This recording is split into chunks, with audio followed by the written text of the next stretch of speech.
Hola, hola, bienvenida, bienvenido, muy buenas noches a todo ese público hermoso que nos sigue en Paraguay. ¿Cómo están? Espero que tan felices como yo por este encuentro semanal, que ya es un hermoso hábito de los domingos por la noche, al término de Implacable con mi querido amigo Rodolfo González Friedman. Y como siempre, agradeciendo a Vamos por Más Producciones, a todo el team que hace posible desde Miami y a Asunción esta conexión en directo y a todos los que están ahí en Asunción haciendo posible la transmisión. Muchísimas gracias. Gracias también a nuestra productora ejecutiva, Marlucy Bordón Hein, a Rodolfo González Friedman, a todo el equipo, porque nos tienen invitados siempre que son muy interesantes, como el de hoy, abogado y político de larga trayectoria en el país, ahora precandidato a presidente del Paraguay por el partido Nueva República. Damos la bienvenida al abogado Euclides Acevedo. Abogado, gracias por estar con nosotros. Bienvenido. Oh, gracias a vos, Ismael, si me permitir tutearte en este Por vuelo sin, supuesto. en este vuelo sin escala entre Miami y Asunción, Asunción, Miami. Encantado. Me gusta porque de hecho así es como yo prefiero llegar a Asunción sin hacer escalas. Muy bien. Vamos a comenzar un poquito por la niñez. A mí siempre me gusta explorar con nuestras conversaciones esa parte de la prehistoria, ¿no? Porque yo digo que las personas casi siempre tendemos a sobrevalorar las victorias personales de alguien y no nos tomamos suficiente tiempo de conocer su historia. Entonces, usted nació en Puerto Casado, que he leído, se llamaba anteriormente Ángeles Custodios, bonito nombre para un pueblo. Entonces, mi primera pregunta es, ¿fue usted un angelito? No, más que un angelito protegido por un arcángel. El arcángel del amor, porque yo soy hijo del amor.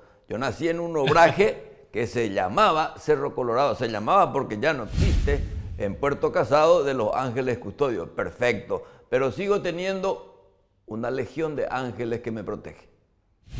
Qué bien, qué bien. Entonces, fue a la escuela en Asunción. O sea, que se mudaron ustedes. ¿A qué se debió esa mudanza familiar? No, yo soy hijo de un obrajero y una obstetra. Entonces, mi mamá dejó el hospital de Puerto Casado y vino a Asunción. Entonces, yo Oh, me vine con ella y hice mis estudios primarios en una escuela pública, en un arrabal de Asunción, de tierra, camino de tierra. Teníamos los pies descalzos y yo no hablaba español, hablaba solamente guaraní, lo cual me produjo inconvenientes con mi maestra de entonces, que me dijo, ¿aprendes el español o te vas de vuelta al Chaco? wow. Consulté con mi madre y me dijo en guaraní, aprende, domina el español y después si querés volverte al Chaco, pero vayas donde vayas, domina el español sin olvidar tu lengua materna. Y parece que usted le hizo mucho caso a su mamá porque en la secundaria yo creo que ya era como el mejor estudiante, se recibió con medalla de oro, ¿no? Bueno, es como consecuencia de la disciplina, porque nosotros veníamos de una familia muy pobre. Entonces, de la jungla de la pobreza se sale con la disciplina y por sobre todas las cosas con una apuesta resuelta por la inteligencia. Bueno, eso me permitió salir adelante, pero también con mucho humor y mucha alegría. ¿Cómo llega la decisión de estudiar abogacía? ¿Por qué lo hace? ¿Qué le lleva a tomar esa vocación? Mira, Ismael, como a todos, yo tenía ganas de ser médico o de ser militar. No pude ninguna de las dos cosas porque tuve la adicción a la política. Y el derecho es una de las pocas carreras que te permite estudiar y hacer política al mismo tiempo. Yo soy abogado de profesión, pero mi oficio es político. Y entonces desde muy joven entendió que podría hacer la diferencia desde el sector público, desde la política. Sin ninguna duda. Fíjate, yo fui educado en un colegio secundario con los jesuitas y repitiendo a San Ignacio, la política es una forma superior de amar. Entonces, amar para transformar uno necesita la herramienta. Ustedes saben que los jesuitas apuestan por la duda como recurso científico para buscar la verdad. Entonces dije yo, no hay otra opción más que la política. Entonces, como todo político, busco el poder. Como decías vos, querer es poder. En realidad es el poder del querer, porque en el Así querer, es. en esa energía, está lo que uno busca. Y el poder es una herramienta, no es el objetivo concupiscente como algunos buscan. El poder es una herramienta para transformar lo que uno cree que tiene que cambiarse. Y además me encanta porque leyendo su currículum, leyendo su biografía, ha hecho disímiles cursos, posgrados, estudios en sitios tan lejanos como Israel, España, Alemania, Inglaterra. Y me pregunto si en algún momento pensó en vivir en el exterior. No, no, nunca. Nunca porque a mí me educaron que uno se debe a la sociedad de la que uno proviene y a la que tiene que retornar siempre, independientemente de que el político y el que busca el libre pensamiento es un forastero, es un vagabundo, pero uno tiene que volver siempre a su vientre, tiene que volver siempre al instinto de su pensamiento y del murmullo de su vida. Entonces, si bien es cierto, estudié, viví afuera, nunca dejé de vincularme con el Paraguay, al que me debo y del que debo, a pesar de que por mi filosofía me puedo considerar un ciudadano del mundo. Mientras usted ocupó distintos ministerios, fue senador, vislumbró esta idea de presentarse como candidato a presidente. Siempre fue, digamos, una posibilidad porque una persona que desde tan joven entra en el mundo de la política, quizás ya vislumbra cuál es el máximo lugar desde donde puedo servir a mi nación, desde la presidencia.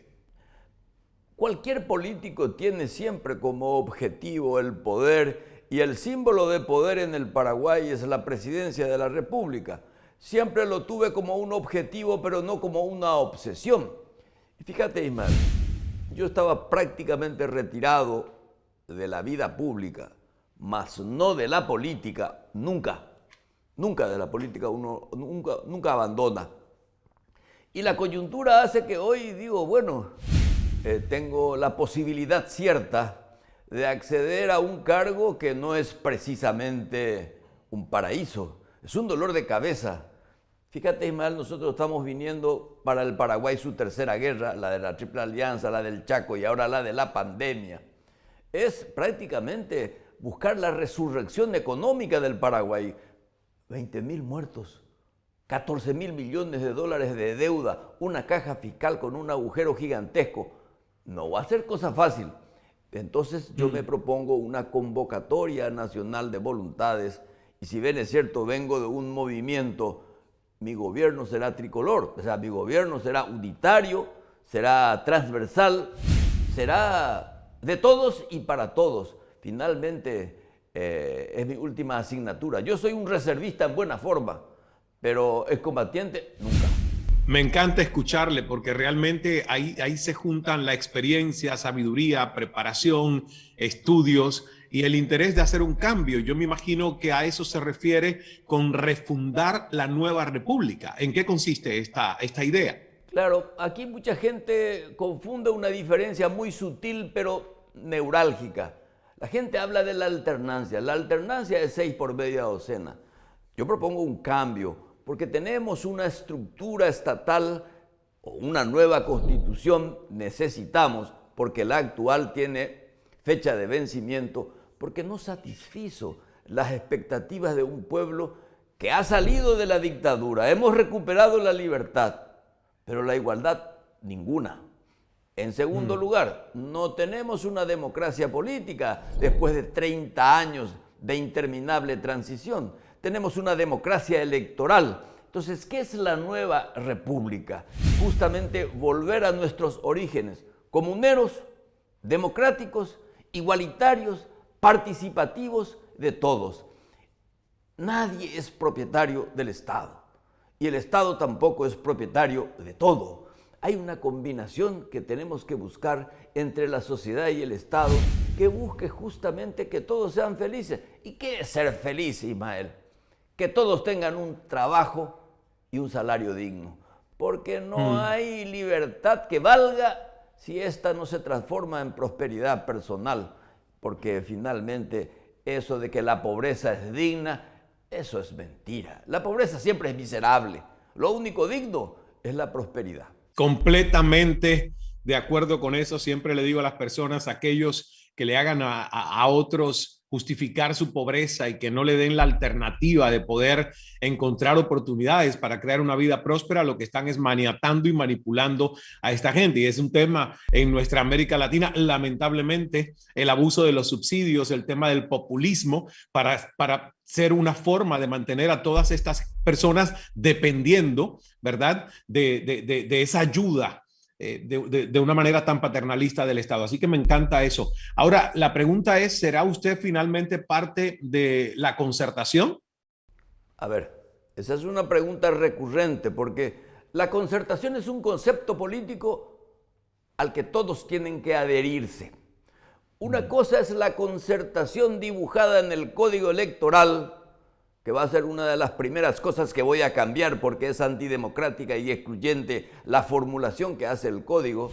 Y está la concertación como concepto político de hecho. La concertación de derecho es una concertación a mi criterio antidemocrática. Te pongo un ejemplo muy sencillo. El señor Calas, el señor González Frima, el señor Acevedo van a elecciones. El que pierde, pierde todo. Y el que gana es uno solo.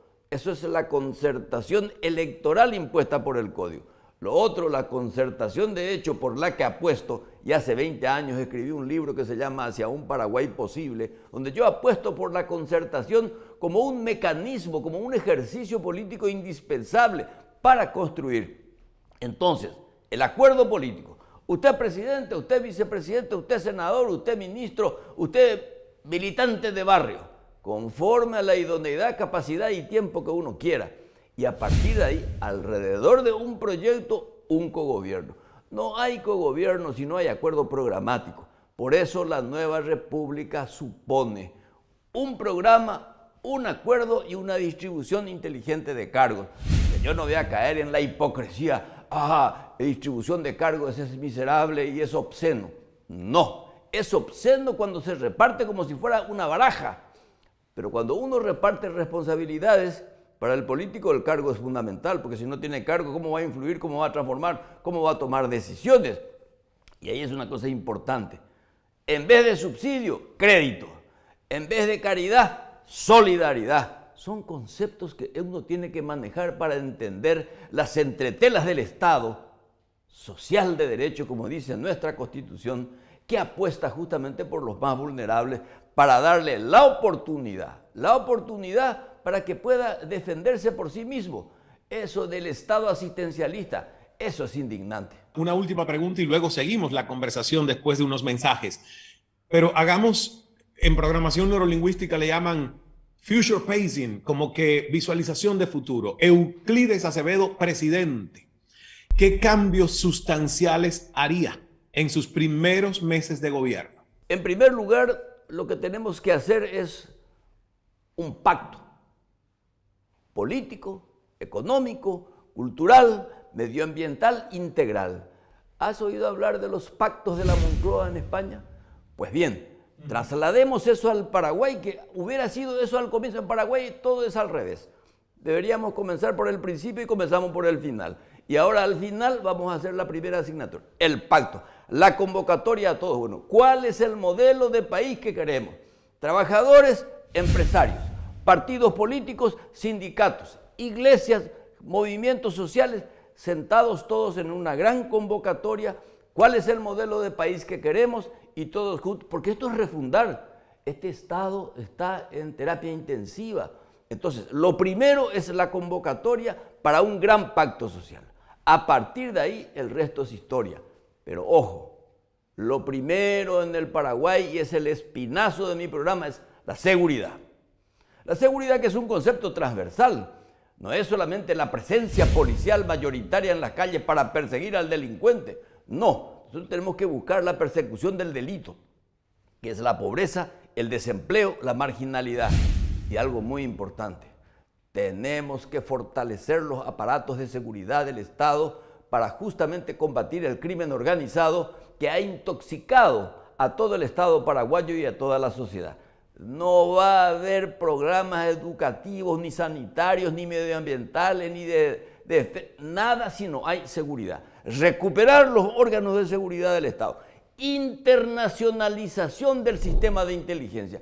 El crimen organizado es internacional, entonces el combate también es internacional. A partir de ahí, una política fiscal que nos permita a nosotros recaudar lo que tenemos que recaudar, porque este es un país de evasores. Entonces, en vez de aumentar impuestos, es aumentar la cantidad de gente que tiene que aportar. Pero todo eso discutamos en un gran pacto social. Los primeros 100 días, eso. O si no, nada. Hacemos una pausa, me quedé escuchándole y me surgió una duda. Y la duda tiene que ver con la educación, pero se lo pregunto cuando regresemos después de estos muy breves mensajes aquí en Querer es Poder. Enseguida regresamos en esta conversación con el abogado Euclides Acevedo, que es ahora precandidato a presidente del Paraguay por el partido Nueva República. No se mueva.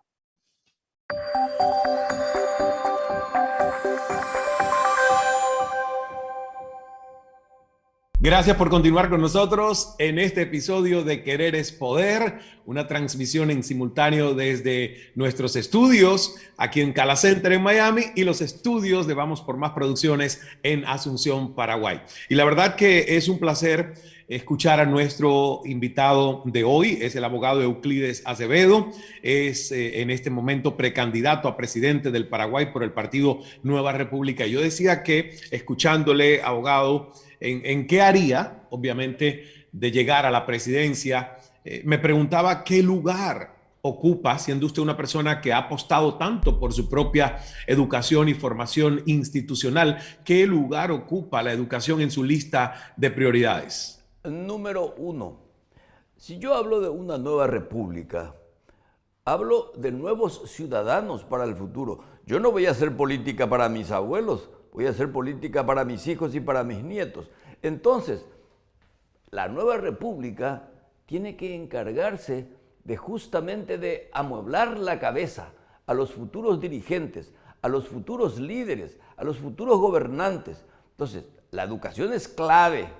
Lo que sucede es que la seguridad que tiene que existir debe garantizar para que ese proceso de educación laica, obligatoria, liberadora, pueda ser posible.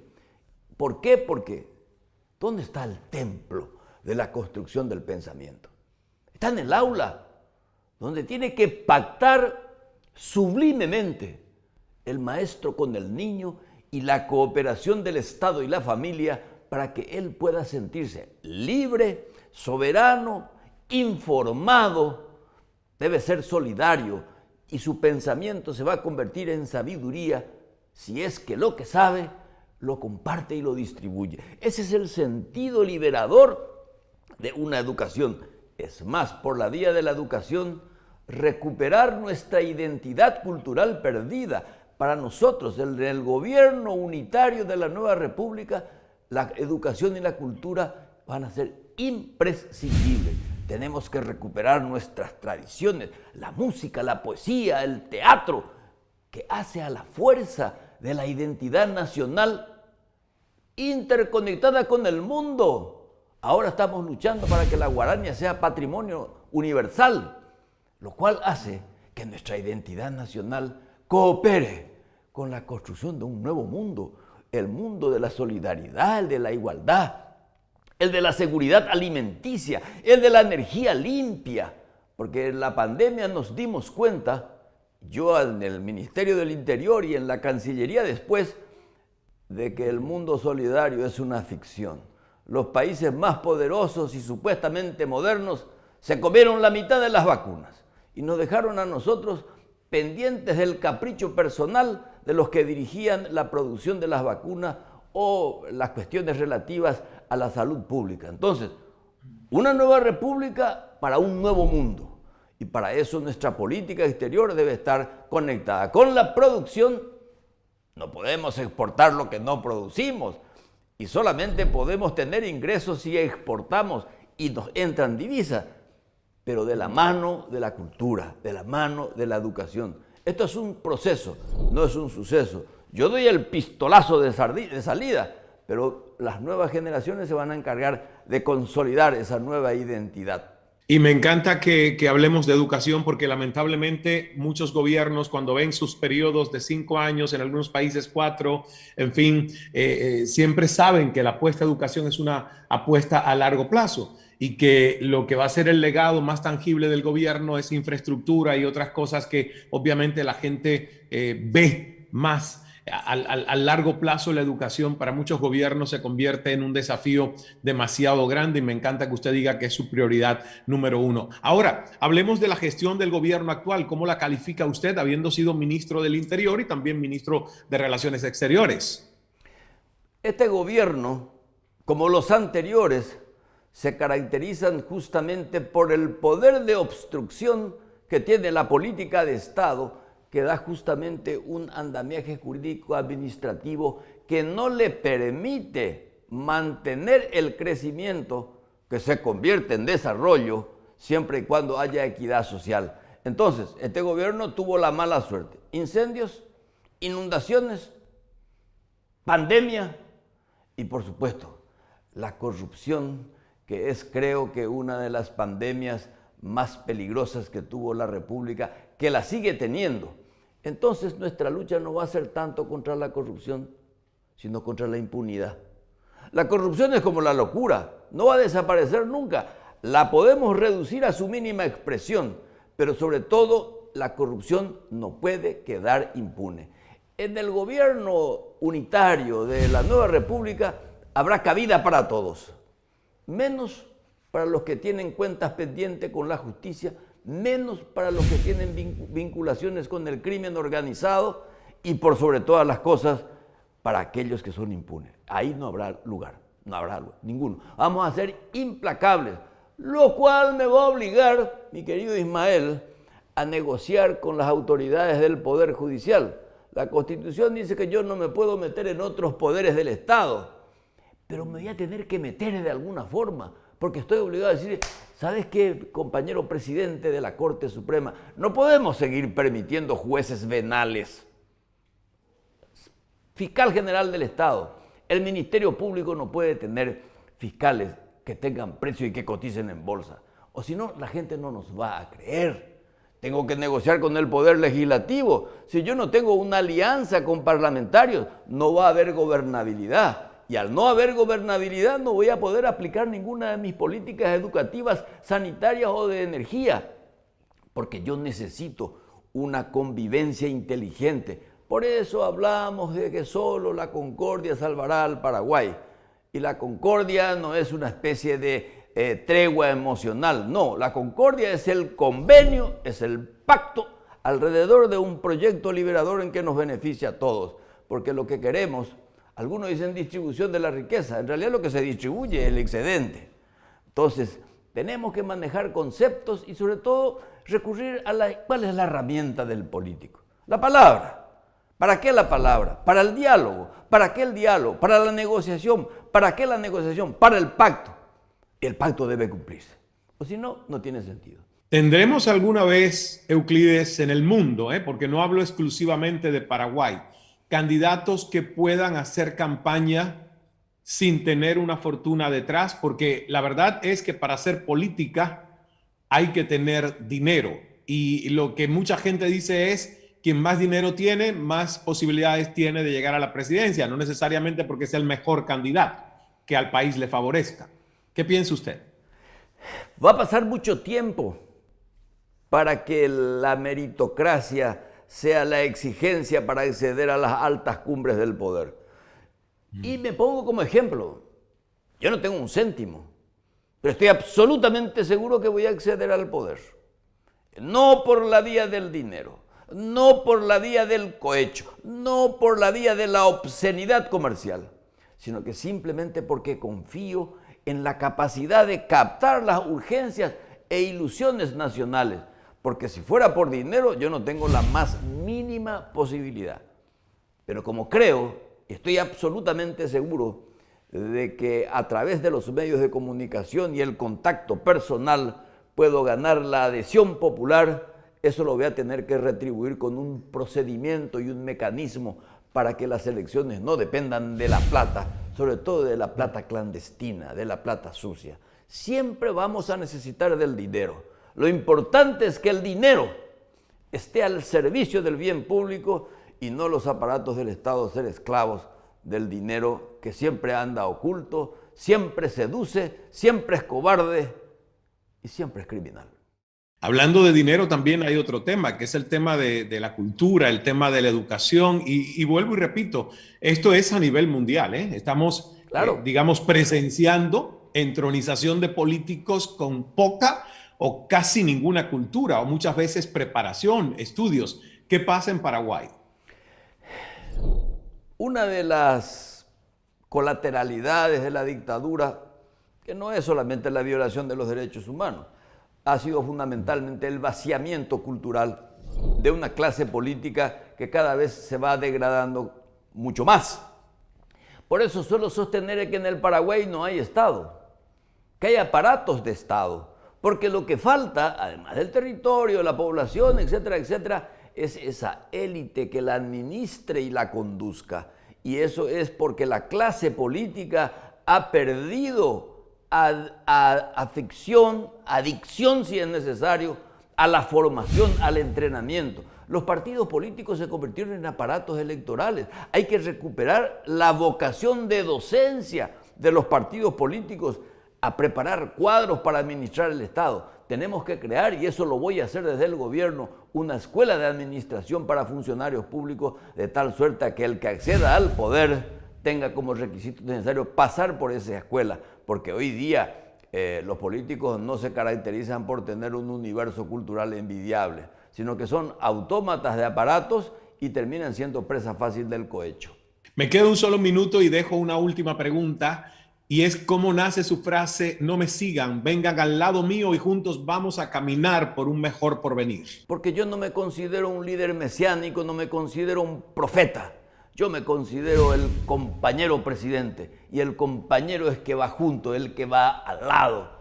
Lo único que tiene por delante es el horizonte del programa y detrás un pasado que hay que olvidar, pero del que hay que aprender para no volver a repetir la tragedia de la pobreza y de la ignorancia. Y dejé esa pregunta para el final porque, conociendo su frase, elegí para cerrar esta charla el poema de Mario Benedetti, Vamos juntos, y dice así: con tu puedo y con mi quiero vamos juntos, compañero. La muerte mata y escucha, la vida viene después. La unidad que sirve es la que nos una en la lucha. La historia tañe sonora su lección como campana. Para gozar el mañana hay que pelear el ahora. Ya no somos inocentes, ni en la mala ni en la buena. Cada cual en su faena, porque en esto no hay suplentes. Con tu puedo y con mi quiero, vamos juntos, compañero. Y me parecía que tenía una conexión esa frase con este poema de Benedetti. Y como este programa se llama Querer es Poder, tu puedo de cada domingo, a ti que nos estás viendo, a vos que nos ves, le hablo, es muy importante para todos nosotros, sabiendo que estás detrás ahí de esta pantalla, viéndonos, escuchándonos. Gracias, doctor Acevedo, gracias, Euclides. Le deseo lo mejor en estas próximas internas y ojalá nos encontremos después para analizar los resultados y que estos sean para el bien y el progreso de todo Paraguay. Muchas gracias. Gracias a vos, Ismael. No te quepa la menor duda. Tus palabras serán proféticas y, como dice Benedetti, el olvido está lleno de memoria. Muchas gracias. Me despido hasta el próximo domingo y recuerden que el secreto del buen vivir es no dejar de sonreír. Dios es amor, hágase el milagro. Roja y Ju, Paraguay. Hasta el próximo episodio.